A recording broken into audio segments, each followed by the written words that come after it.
కేవలం 7,999K up to 10 kgs వరకు బరువు తగ్గి అధిక బరువు నుంచి వచ్చే ప్రధాన సమస్యలను దూరం చేసుకోండి. రవితేజ సినిమాలు వరుసగా ఎన్ని ఫ్లాప్ అయినా క్రేజ్ ఏమాత్రం తగ్గటం లేదు.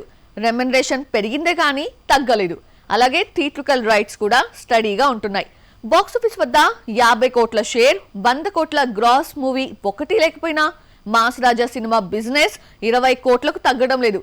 సంక్రాంతి బరిలో దిగుతున్న భర్త మహాశైలకు విజ్ఞప్తి, ఎంత కలెక్ట్ చేస్తే హిట్ అవుతుంది? Have a look. మాస్ రాజా వరుస ఫ్లాప్స్ లో ఉన్న ఆయన సినిమాలు థియేట్రికల్ రైట్స్ మినిమం 20 కోట్లు రాబడుతున్నాయి. అంటే 1-2 సక్సెస్లు పడితే మాత్రం 30 కోట్లు దాటిపోతుంది. 13 రిలీజ్ అవుతున్న భర్త మహాశైలకు విజ్ఞప్తి, వరల్డ్ వైడ్ థియేట్రికల్ రైట్స్ 20 కోట్లకు అమ్ముడయ్యాయి.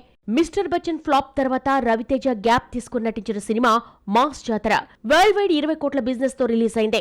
అయితే బాక్సాఫీస్ వద్ద 10 కోట్లు మాత్రమే రాబట్టింది.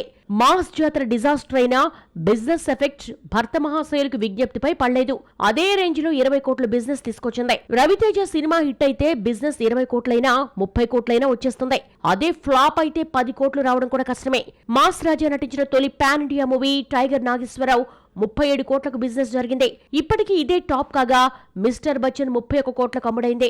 యాక్షన్ మూవీస్ అన్ని ఫ్లాప్ కావడంతో ఈసారి రూటు మార్చిన మాస్ రాజా ఫ్యామిలీ మూవీతో వస్తున్నాడు. నేను, శైలజ, చిత్రలహరి వంటి హిట్స్ తీసిన కిషోర్ తిరుమల దర్శకత్వంలో భర్త మహాశైలకు విజ్ఞప్తి ఫ్యామిలీ ఎంటర్టైనర్ గా రూపొందుతోంది. సినిమా ఎలా ఉండబోతోందో ట్రైలర్ లోనే చెప్పేశారు. పెళ్లైన రవితేజ ప్రియురాలితో డేటింగ్ చేస్తాడు. ఇలా ఫ్యామిలీ కంటెంట్ తో వస్తున్నాడు. ఇక నవ్వించడానికి చాలా మంది కమెడియన్స్ ఉన్నారు.